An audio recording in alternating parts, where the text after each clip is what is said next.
This is Chris Butler.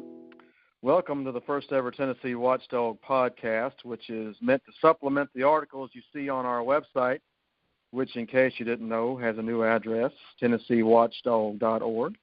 The site's undergone a few changes, and we have a new logo. We've got a nice redesign. The site will still focus primarily on articles, but we'll do an audio podcast a few times a month at least, and even video reports if and when the occasion is right. This Tennessee Watchdog podcast has the same mission as the website itself, exposing waste, fraud, and abuse in the local, state, and federal governments in Tennessee. And we'll talk to people who have some expertise in those areas, and we may even have some guests who are perpetuating the problem. Now, if you follow Tennessee Watchdog all these years, you know that we always write from the taxpayer's point of view, so it's only fitting that the first Tennessee Watchdog podcast guest is Justin Owen, president of the Beacon Center. These are the folks who put out the Tennessee Pork Report every year, but that's not all they do. Justin, are you out there? I'm here. Thanks for having me, Chris. Well, listen up, folks. You need to listen to this podcast, and let me tell you why. This affects you even if you've been in a hospital, if you plan to be in a hospital, or even if you're a perfect physical specimen, then odds are you probably were born in a hospital. And what we're talking about is something called Certificate of Need laws. Justin, you go out on the street and ask random people about Certificate of Need, and they probably don't know what it is you're talking about. Can you walk us through what that is? It's true. Most people have never heard of this, and they're actually surprised to find out that if you're a hospital and any time you want to add a hospital bed or add an MRI machine to provide better services and care for your patients, you literally have to go to Nashville and request a government permission. You got to get a permission slip, essentially, called a Certificate of Need in order to expand or add that new service or equipment. And what happens is you go and you request to be allowed to get a new MRI machine to serve your patients better, and your opponents will come in and get to advocate against you doing that so that they can prevent you from competing against them. So if another hospital down the street has an MRI machine and they don't want you to compete against them and take their patients away, they can actually come and lobby the state board to deny your request for a new MRI machine. And so we've seen these laws take effect now for several decades. In the early 70s, the federal government required states to have these Certificate of Need laws on the books, and so all states had them. Over time, that went away in the late 1980s, and the federal government realized that it wasn't having the impact they expected. They hoped that this would keep costs down, but in reality, anytime you suppress the supply of goods and services, you're going to actually increase costs, and you're going to limit the ability for patients to get access to quality care. And so the federal government lifted those requirements in the late 80s, and since then about 14 states have gotten rid of their Certificate of Need laws. They no longer require government's permission for these types of things, and we want Tennessee to be the next state to do that because we believe that it's very hard for our patients across Tennessee to get access to quality care as a result of these Certificate of Need requirements. All right. Now, Tennessee's laws, you said other states have them. Are Tennessee's laws more or less restrictive than the other states? Do you know? We're about the seventh most restrictive state in the nation, So if you look at the number of services and devices that require someone to get a Certificate of Need, Tennessee actually requires this for 20 different devices and services in the healthcare industry. It can range from hospital beds to, again, MRI machines to psychiatric services. And so if you want to provide one of those services, if you're not doing it already, you have to go get government permission. So out of all the states in the country, we have about the seventh most restrictive laws when it comes to Certificate of Need. Okay. The way you're describing this, let's say that I'm in Tennessee and I'm somebody who has a history of extensive health problems, or let's say I have family members with extensive health problems. Is this something that affects me and my family's physical or emotional well-being? Well, absolutely, because if you need to get access to any of these services, it's likely that those services are limited. Let's say that you fall and hurt your knee and you need to get an MRI on your knee.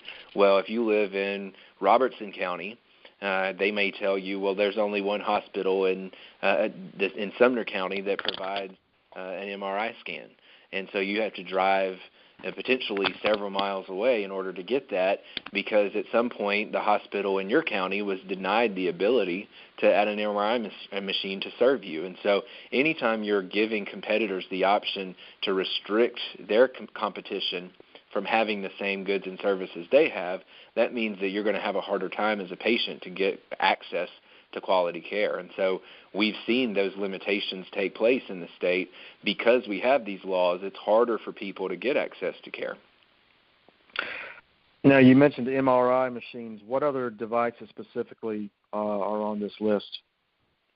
So MRI machines are the best example of equipment, but if you want to add a hospital bed, you have to get this. If you want to add a psychiatric bed, then you have to get this. There are 20 different types of devices and services that require a certificate of need. And so what we're doing right now is looking at ways to eliminate or significantly revise the certificate of need process so that we can allow healthcare providers to extend those services and equipment to their patients without having to go get government approval. So there is legislation pending right now that would address this, that wouldn't wouldn't eliminate every single one of those certificate of need requirements, but would look at especially those like MRI machines that a lot of people would benefit from having greater access to those things, or just acute hospital beds or simple hospital bed. Those types of things would open the door for more people to get access to quality care without having to wait or drive a long distance in order to get those services. We're looking at ways to lift the requirement for those and expand access to them. All right. Now, it occurs to me that we have an aging baby boomer population, and Tennessee Absolutely attracts a fair amount of retirees, or at least tries to. And I guess it's safe to say older people do have health issues, and if there's going to be more old people who need more medical services, this can pose a problem, could it not? You see where I'm going here? Absolutely. If we're restricting those services, then it's just going to mean longer waiting periods. We already have a doctor shortage in Tennessee. It's well documented that we have fewer physicians than we need. And studies actually show that we have fewer hospital beds. We have fewer MRI machines. We have fewer services when it comes to because we have the certificate of need requirements. If we compare our state against another state, one of those states that has eliminated these requirements, we actually have fewer services for our patients than those other states. And so when we have an aging population and they have to go into the hospital when they get sick, or they have to go get an MRI scan for whatever illness they have, or whatever need they have, it's more difficult for them to get access to that quality care. And so especially seniors and the poor who can't afford to drive a long distance, they're the ones who are harmed the most by these restrictions. Now, this is Tennessee's Health Services and Development Agency that oversees a lot of this. Am I correct on that? That's correct. That is the board that approves these. And so what will happen is if you want to add a new hospital bed as a hospital, you have to go appeal to this board and ask them for approval to do so. They will call in your competitors and say, should they be able to do this? And there will be a debate back and forth over whether you should be able to add a hospital bed. And then at the end of the day, this board will make the ultimate decision after hearing from you, but also after hearing from your competitors who obviously want to stop you from better serving your patients. Does this board have any oversight? Are they accountable to anybody? Well, they are part of the state agency, so the appointments, I believe, are made up of the governor and the speakers of the House or others. I'm not sure the exact breakdown of the makeup of this board, but it's certainly an unelected board, so they're not accountable directly to the people. So if you have frustrations with the lack of certificate of need approvals with this board, there's very little you can do about it. I mean, you're not going to be able to go fire the board that makes these decisions. They're ultimately sheltered from accountability when it comes to the public, but From our standpoint, it isn't necessarily making the board more accountable to people. It's the fact that the board should even exist in the first place. Why should some government entity get to decide whether or not a hospital provides more services to its patients? It's the similar thing as saying, well, we're in the grocery store business and we don't offer milk, but we want to add a milk aisle. And if you're Publix and you want to add a milk aisle, that's like allowing Kroger to come in and say, no, we don't want them to because we want to be the only ones that can sell milk. That's a ridiculous argument, and no one would support that when it comes to grocery stores. Yet for something far more important, access to quality health care, we have this requirement in place, and it really does restrict the ability of patients to get access to that care. I talked a year ago, Tennessee Watchdog did a story around this time last year about, we interviewed Tennessee's Health Services and Development Agency. I talked to their spokesman. His name was Jim Christopherson, and he and State Senator Bo Watson, I believe if I'm looking at my notes correctly, said free market economics don't apply to this as long as the feds are setting prices and the state and the feds or third-party insurance carriers are paying. What do you say to that? Well, that's like saying that gravity doesn't apply in Tennessee because our state's different. The fact is economics are like gravity. They're consistent. There's no exemption from them. Now, it is true that because of federal government intervention in our healthcare system, they have skewed that system, and it is no longer a market system. So to say that repealing certificate of need would return us to a true market environment would be inaccurate, but it would return us closer to a free market environment. And that doesn't mean, ultimately what the proponents of certificate of need laws are saying is that because we have all this government restriction, then we need to have more government restriction. We need to layer restriction on top of restriction, and we need to fix government mandates and government laws with more government red tape. And that's simply not the way to go. It's not to convolute the process even more and allow more government control over it. What we need to do is move more into a free market position where we're allowing patients and doctors to make decisions. We're allowing hospitals to make decisions about how to serve their patients. And so not allowing the government to make these decisions for us. So just because the feds have delved into this issue and stuck their hand in the cookie jar doesn't mean the state should do the same in order to get its own share. Ultimately, we need to get the government out of the process, not invite more government in. Okay. This is an 11-member board composed of people from the healthcare industry, a few consumer representatives, and a few state agencies. These people, this is something I asked about this time last year. I don't know that I got a sufficient answer, but these people are in a position to regulate themselves and their competitors, and I would have a problem with that. Do you have any thoughts on that?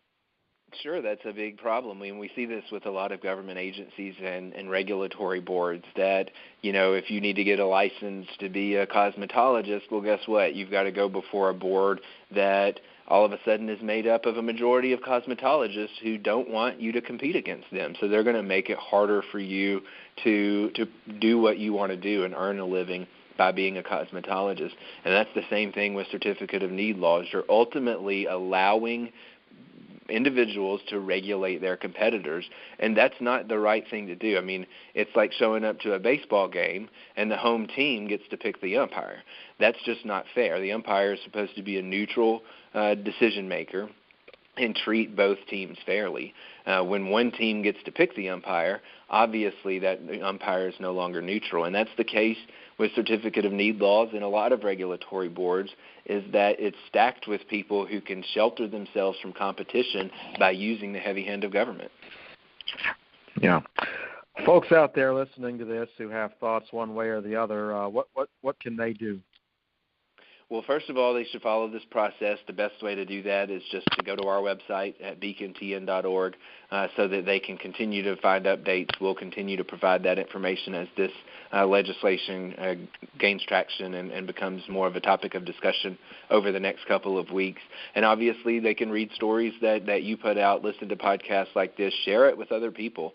The reality is most people are even unaware of these things. And so when you're unaware that government is doing this, no one is guarding the hen house. No one is making sure that government is being held accountable. And so it's up to Tennesseans to spread the word when they find out about these types of things and let their friends and family and neighbors know about it as well, so that more people are holding their government accountable. All right. The website is beacontn.org. Justin, I really do appreciate you making time to talk to me today, and I'm going to go ahead and let you have the last word. Is there anything else pertinent to this topic that I didn't ask about that perhaps the listeners need to know? Well, Tennesseans deserve to have access to a quality, affordable health care, and this stands in the way of it. So I encourage everyone to become aware of the situation, stay in touch with us so that you can follow this through the process and weigh in with your legislators and help us make sure that they're doing the right thing. So go to our website, beacontn.org, and continue to read articles on Tennessee Watchdog and listen to podcasts like this to stay informed. All right. Thank you, Justin. Your time is appreciated. Thank you, Chris.